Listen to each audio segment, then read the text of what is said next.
Benchmark, the voice of business. Presented by LMD.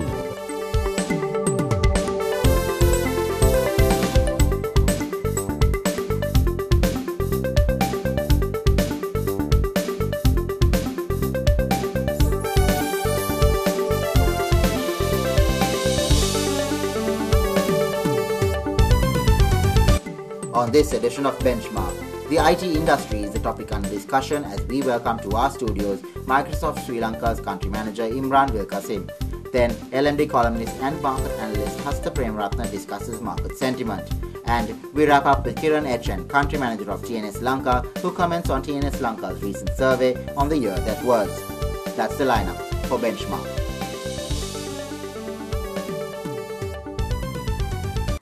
Welcome to the Big Picture Business Program Benchmark. I'm Savitri Rodrigo. The IT industry in Sri Lanka is one of those resounding success stories. In fact, not too long ago, the UK's National Outsourcing Association recognized Sri Lanka as the outsourcing destination of the year. Now, to talk in detail about the IT industry, we have in our studios the country manager of Microsoft Sri Lanka, Imran Vilcassim. Imran, welcome and thank you so much for joining us here. Thank you for having me here, Savitri. Would you be able to give me a brief overview of the IT industry in Sri Lanka? Yeah, it's come a long way from where we see. I think the domestic consumption of ICT has certainly improved over the last few years. Software exports has increased from what I've seen, almost 200% increase in the last 5 years, almost at about $650 million in terms of exports today. ICT literacy across the country is improving as well. I think we're also seeing a lot of emerging talent coming from the rural areas in terms of ICT professionals coming into the forefront, getting employed in top-notch companies in the country, which is a very encouraging sign from what we see. I think there is also great initiatives in put across to essentially spread the usage of ICT across the rural areas as well. I think there is at least about 700 nanosellers in the country, which is essentially spreading the usage of ICT to all parts of the country. I think things are moving in the right direction for us. There are always areas for improvement, but we are fairly optimistic about how the ICT industry is progressing in the country. You mentioned that we are seeing a lot of rural people coming up in the IT industry. IT penetration has been very low. Have you been seeing any improvement?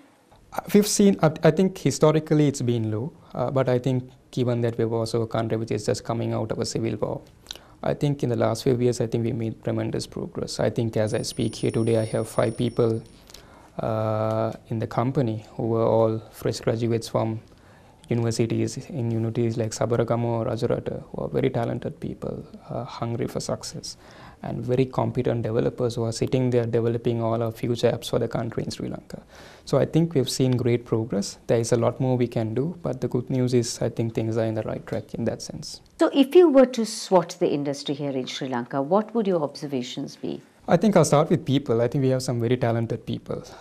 People who are actually, solving some of the most difficult problems faced by companies all over the world. I think in this job, I get to travel a lot, and I've seen some great products in some great companies, which are all developed in Sri Lanka. So I think the people aspect of it, I think we score very high in terms of talent and capability. I think the vision the government has in terms of having ICT as a key enabler for economic development is also very encouraging for companies like us and also any other IT company that wants to invest in the country. The fact that it's one of the key pillars in the 5 hubs that we've identified in the Mahinda Chintana itself is an encouraging sign. So clearly we have the vision as well. I think then there are also associations like the ICT agency, /com, who are doing their bit to promote the industry in terms of software exports. So I think those are great things for a country like us. I think for us, the way I see it, I think Sri Lanka is essentially, I don't think we can be in India because India, Philippines, all these countries play on the volume game. For us, I think the opportunity is to find out what are those key niche areas that we can clearly differentiate against some of these markets. I think in that sense, some of the products and the software engineering that we do is world class. I think we are one of the best destinations for high-tech product engineering. I think we are also one of the destinations for some of the niche talent in terms of mobile application development, testing, and so forth. I think those are some of the areas that we have as strengths in terms of really exploiting some of the opportunities in the global market. So if we were looking at IT trends, what would be the trends that are relevant to Sri Lanka and our development objectives? Yeah, I think mobility comes across as a very important technology.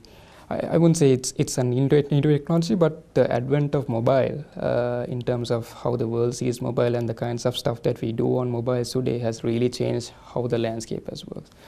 Just the other day I was reading, YouTube, access to YouTube videos are actually now more on mobile phones as opposed to traditional laptops or PCs. So that gives you a sense of how powerful the concept of mobile is in terms of consuming content. I think for companies, even regular companies, in terms of targeting advertising or targeting consumers for special brands or promotions, the whole concept of mobile is going to play an important role. Social technologies is another. I think all of us, most of us are on Facebook. We use that as a very informal communication method. I think if you really look at the power of social, I think social can be a great way of driving innovation with people in terms of capturing the most innovative ideas from the roots itself in terms of coming up with the next best thing. Companies are starting to use that in terms of finding out from their own employees or even from customers about what would you want our product to look like in the future. And the best source of feedback you can get is not purely market research, it's your customers and your employees themselves. So I think that's another thing that's coming up. Analytics, I think the ability to look at data in multiple ways, which can also lead to some breakthrough innovation. It's coming out very strongly now. And finally, cloud computing. I think cloud computing is a great opportunity for companies of all sizes to be able to enjoy great technology. Speaking of the coming generations, how do you rate the talent pool in IT here in Sri Lanka? I think we're very impressed as a company, as an individual, and as a Sri Lankan, we're very impressed. I think that's a lot to do with the education system in the country. I think we produce high quality graduates. I think, all the major universities we have, Moratuwa, Colombo, Peradeniya, all these places, produce high quality graduates. Now the challenge is how do we produce them more? How do we create more capacity in the country? I think in the last 5 years, we've doubled the IT workforce in the country. It's almost at about 70,000 today. How do we create more people of this nature to kind of capitalize on future opportunities that we need to exploit? I think the industry is moving fast. Obviously, we need to leapfrog now. But in line with that, how do we create more people? I think the talent is definitely there. Do we have the numbers? Just a small break, Imran. Time for a commercial break now. When we return, Imran Vilcassim explains the importance of IT education and also what he envisions for the future of Sri Lanka's IT industry. Stay with us.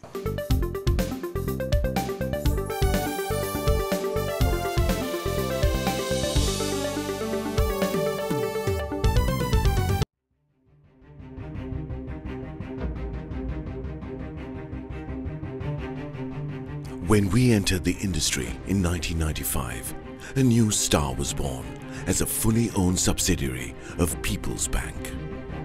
For those seeking to grow their businesses, PLC provided the seed.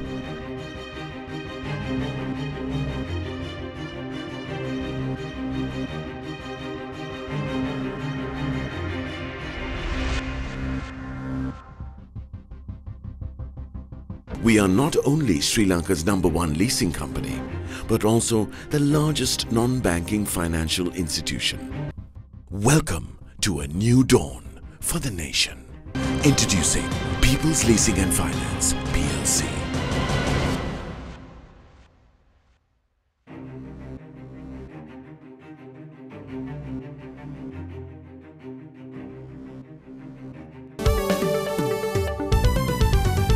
Thank you for staying with Benchmark. We now continue our exclusive interview with the country manager of Microsoft Sri Lanka, Imran Vilcassim. Imran, when we look at Microsoft, what is Microsoft's main area of focus here in Sri Lanka? Right. So when Microsoft typically enters a country, it's about seeing what's the value we can bring to the country in terms of transforming how a country can work through the power of technology. In everything that we do, that's more or less the broader vision of why we are here in this country. I think over the last 10 years, we've transformed as a company as well. We have seen Sri Lanka transform as a country. I think in the early days when we were here, when we entered the country much before the war was over. And we at times felt like a support cast in a movie, because there were also many terrorist attacks right next to our office. So we almost felt like the support cast. But I think given all that, the way we have transformed ourselves as a nation and also as a company in the last 10 years, the reason for our existence is to support the country in terms of really increasing the ICT penetration in the country, improving domestic consumption through world-class technology. Secondly is also to play a role as a top software company in the world, play a role in terms of positioning Sri Lanka very favorably in terms of overseas markets. How have global developments in the recent past, particularly in the sphere of IT, actually affected Microsoft's engagement here in Sri Lanka? So I think some of the biggest transformations we have seen in the global workplace is essentially around how people collaborate, how people consume IT-based services. Gone are the days where people just buy software and install. I think there's a bigger trend to consume more of the internet. So that has given rise to high usage of cloud-based services. You see how the whole device spectrum has changed, starting from large screen devices to mini screen devices. So we've obviously had to transform ourselves in terms of how we play in that sphere. So globally, Microsoft is essentially changing the way we position in the market. I think we are most positioned as a devices and a services company. Those are some of the same changes we also want to make here in Sri Lanka, because Sri Lanka is also, although some may feel that we lag behind in some of these technologies, we also leapfrog. And it's amazing to see. I mean, it's only last year we had cloud-based services in the country. We have some of the biggest corporates embracing cloud-based services and using some of the most sophisticated technology which are even used by companies in the developed world. So we also have been able to bring some of the world-class technologies as a result of the transformation, the changes that are happening, bring it to Sri Lanka and make it very relevant for some of the local companies as well. Now, has Microsoft taken the initiative to take IT beyond the city and into the villages? I know there are some programs that you have, but do you actually feel that that is enough? What are the examples you can give me? Yeah, I'll start with what we do with students. We've been privileged to be able to touch the lives of almost 2 million students through direct and indirect mechanisms through all the different programs that we do in the country. Then I'm also, very fortunate to see 2 of our local schools competing in the world stage in terms of technology usage and adoption for teaching, and also, embracing a lot of technology among students. I think going forward, that's obviously a key area for us as well. We think that's a very important population to tackle. But how do we find new innovative ways or innovative concepts so that we excite a lot of these students on ICT, so that might have an impact on producing more ICT professionals. I think today there is this notion where people think, or students think, that ICT is a desk job. It's maybe because of the way we teach, or maybe because of the way we position ICT to them. But it's not really a desk job. It's not about using a word processor or a spreadsheet. It's much more. The F1 races are facilitated through ICT. And those are some of the things we want to start teaching students, to see whether we can attract more people or more students into the industry through some of these methods. I know SLASCOM is doing a lot of things around that as well, so we want to see how we can partner them as well in terms of taking the message to every thick and thin of this country. Do parents actually consider IT a career option for their children? It's getting better, certainly not during my days. I think if you ask most parents those days, I think the options are, I want my child to be a doctor or a lawyer or an accountant. I think accountancy also has a great future now because of all the outsourcing business. But those are the typical answers you get. Very seldom do you come across a parent who wants to make the child an ICT professional. But it's changing. I think now there is greater appreciation for ICT. Some of the highly paid jobs are also in ICT now. I think it's changing, but I think it needs to get much better. Do you feel enough is being done to spread the word of ICT around and make sure that people are aware that this is not just some fly-by-night job, but that it's actually a profession that a young kid can grow into? Yeah, I think we are. But I think it needs to go beyond that. I think we need to give this factor of how they can actually feel ICT. I think a lot's been done around messaging about how important ICT is, but can we actually get them to feel that, can we, set up small innovation centers or startup, foster startups in some of the rural areas? Because once you start feeling those things, that's when people actually appreciate some of the things that we can do in ICT. What do you envision for Sri Lanka's IT industry in the future, and how is Microsoft going to tie in with that? Yeah, so I think the whole 5-hub concept clearly spells out what we want, what we as a nation want to achieve out of ICT. I think literacy is obviously one key element there. I think we want to get into 75% of ICT literacy in the next few years. We want to bring in a lot of efficiencies in government service in terms of automating most of our services, which I know is underway thanks to some of the initiatives by the ICT and the government as well. Then we also want to, promote the industry from an export standpoint. I think the vision is to see whether we can be the #1 exporter in about 10 years. So that means we will need to promote a lot of startup companies to come in who can get into a lot of projects, win a lot of projects for us, who does all those niche projects for us. That would also mean we need to have more people coming in who can be employed by all these startup companies.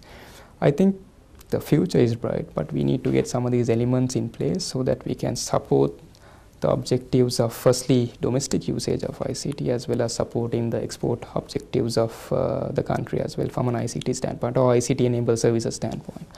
Microsoft's role is essentially to see how best we can support, using our strengths as a top-notch company in the world, using our strengths. How do we support the industry in terms of taking the message to the world, and how do we support the domestic consumption of ICT through world-class technology? Thank you, Imran. It's been great talking to you. Thank you, Savitri. Thank you for having me here. Thank you. So we've been chatting with Imran Vilcassim, the country manager of Microsoft Sri Lanka, on Sri Lanka's IT industry and also Microsoft's interventions here. On the other side, we have market analyst and LMD columnist Hasitha Premaratne.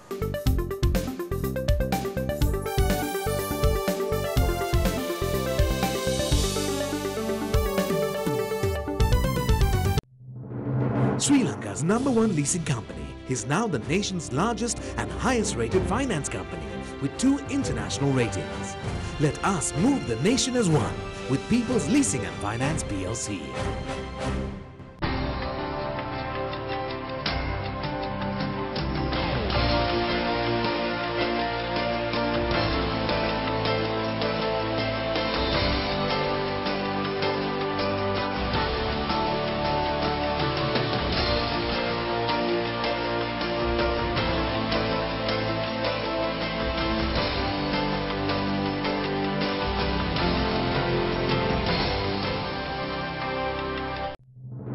Sri Lanka's #1 leasing company is now the nation's largest and highest rated finance company with 2 international ratings.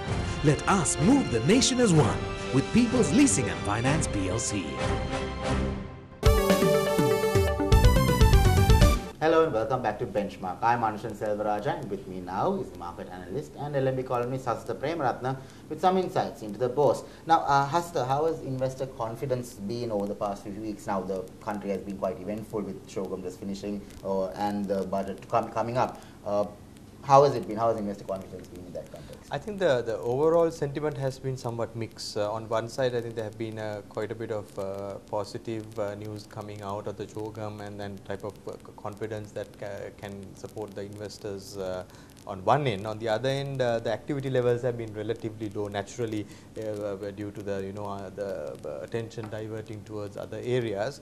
Plus, we've seen a bit of active to almost 23 billion rupees getting mopped up by the John Keel's rights issue, which also had an impact on the market activity as a whole. So the activity levels in the market has not been very strong in the last few weeks. But having said that, the momentum has been somewhat flat. We haven't seen too much of steadiness. And ahead of the budget, I think there is a little bit of uncertainty on some of the things that are expected at the budget. So as a result, the investors are more taking a wait-and-see approach in these few weeks rather than coming and playing a very active role. Now, the year is almost coming to an end, Hasitha. Now, what are your thoughts on investor trading patterns this year? Yeah, I think if you look at this year, it has given some sort of a change to the overall dynamics of the market, particularly because we've seen a relative slowdown in the IPO market. Virtually, we've seen about a couple of IPOs for the whole of the year. And the equity fundraising that happened in the market through rights issues, apart from John Keel's rights issue, has been also very minimum. So essentially what has happened is that the investors have not really had an opportunity to make investments into new companies or to subscribe into new shares. And while the trading activities have not been so active, the equity side of the market has been relatively slow this year. But having said that, the other side to the story is that the bonds, the corporate debentures in particular, the listed debentures, that market has seen a significant improvement in this particular year, where we've seen up to about 9 months, almost 28 billion rupees worth of corporate debentures coming out, which is a very interesting thing, because last budget there was an encouragement given from a tax incentive point of view for the corporates to come and list their new debentures in the stock market, where equity side of things is one side, but of course there is an element of debt side that have come in. So I think there have been big corporates who have come to the market, not only the banks but also people like Haley's and few other big corporates, and have started to list their debentures and start raising funds through the listed debentures. So I think investors should now look at not just the equity piece but also the debt piece in the capital markets, and look at positively on how you need to trade in debt and how you need to maybe invest and take positions, because some of these are 5-year debentures, but of course they're traded in the market means you have an exit before the 5 years. So on that end, you probably would compare that with a fixed deposit in a bank, where if you put a 5-year fixed deposit, obviously you get you can't break it in between and earn the same interest rate. But here you might see movements in the market, and as a result you might see the opportunities to invest proactively in debt instruments in the market. So that's something that has not happened in a significant way so far. This year there have been a lot of new issues, but what we still don't see is that the ordinary retail investor not participating in these type of instruments and sort of trading on a regular basis. So as a result, the debt market is relatively liquid, not that it's very liquid, but relatively liquid, and the bigger corporates take stakes in these debentures for long hold. So I think as we move on, investors should be looking at both debt and the equity side of things, and look at the market as a vehicle to invest in both the instruments instead of just seeing it as a traditional equity market. Now, are punters, or those that are out to make a quick buck, so to speak, are they still a major drawback to the further advancement of our stock market, in your opinion? Yeah, I think the last few months, if you look at, not even the last few months, actually last 12 months, if you really look at, the punters have not been very active in the market, and obviously market has returned to fundamentals to great extent. I won't say it's perfect, but to a great extent. So I think in that backdrop, a lot of bigger investors, particularly the funds, the foreigners, have been net buyers. And some of these retail investors and some of the punters have kind of stayed out of the market, or have been having less involvement because market has stepped aside a little bit that kind of trading activity. So that's a good sign from overall capital market point of view. But having said that, the absence of retailers is not a good thing, but retailers are not necessarily all punters.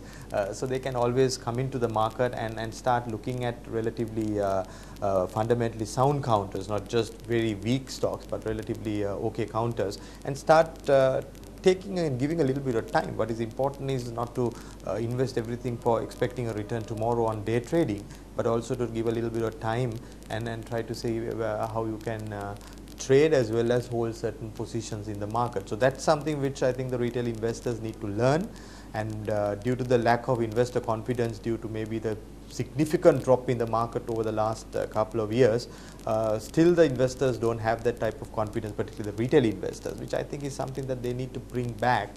And everybody in the capital market, including the stockbrokers and other participants, have that duty to establish that confidence and make sure that the investors understand that this is not a place for punting, but it's more to do with fundamental investment. That was market analyst and LMD columnist Hasitha Premaratne. After a short commercial break, we will be back with the country manager of TNS Lanka, Kiran H. Stay tuned.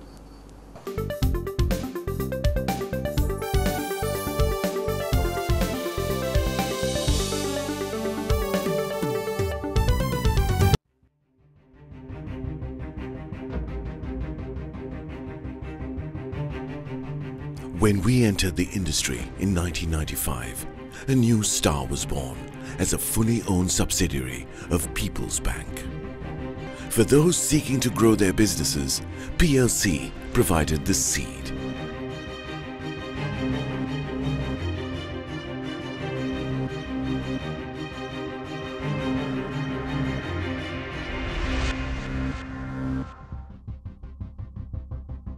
We are not only Sri Lanka's #1 leasing company, but also the largest non-banking financial institution.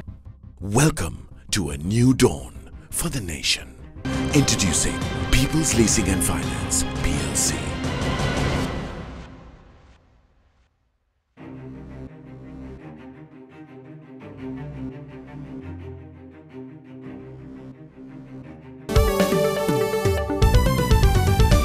Hello and welcome back to Benchmark. I'm Anushan Selvaraja, and with me now is the country manager of TNS Lanka, Kiran H, for the first in a two-part series of interviews.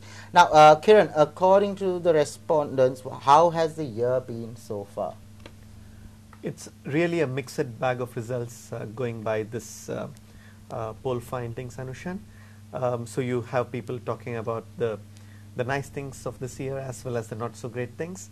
On the positive side, I think there's clearly a recognition about the progress that we are making as a nation, so many people have singled out particularly infrastructure development, roads, expressways. They're also talking about how, as a country, we are seen in better light in the international community. Our country image has improved. So overall, there's recognition of positive development around me. But on the not so great side, people are talking about all of this positive development is great, but what's in it for me?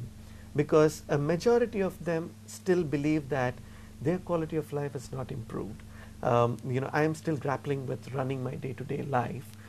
Cost of living and law and order and corruption and everything else is still pretty much the same, or has worsened. So while there is recognition of what's happening around, what is in it for me, there's really a gap out there. Do respondents believe that the standard of living has improved? As I said, Anushan, it's mixed results again. On one hand, 42% of the survey respondents believe that standard of living has gone up. 45% believe otherwise. So this is what I call as a split verdict. And the most interesting part about this is when we looked at who is this who agree or those who disagree, there is no difference in terms of demographics or difference between rich versus poor, those who come from socioeconomic households, upper socioeconomic households versus lower, Colombo versus outstation, younger versus older. There is no difference. So I guess it's all boiling down to individual perspectives. What reasons have those that have said yes to the standard of living being improved given to support their stance? It's nothing specific, but an overall notion about the progress of the nation.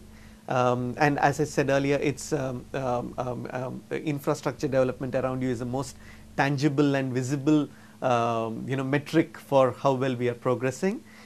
So there's a lot of talk around that. There's also a lot of talk around how over a period of time, particularly compared to the wartime, I think there's clearly progress that we are seeing, and standard of life compared to those days is better off. There is also a small but significant mention around the play of technology and how with all the ICT and technology, I think generally it is improving the standard of living these days. What about the naysayers, Kiran? One unanimous response, Anushan, it's cost of living. So they believe that all of this development is great, but I am trying hard to meet make ends meet, and prices are on the rise, inflation's high, all my essential food items I'm finding it very difficult to buy them. So what are you talking about standard of life? That was the country manager for TNS Lanka, Kiran H, and thank you for watching Benchmark, and we hope to see you again next time.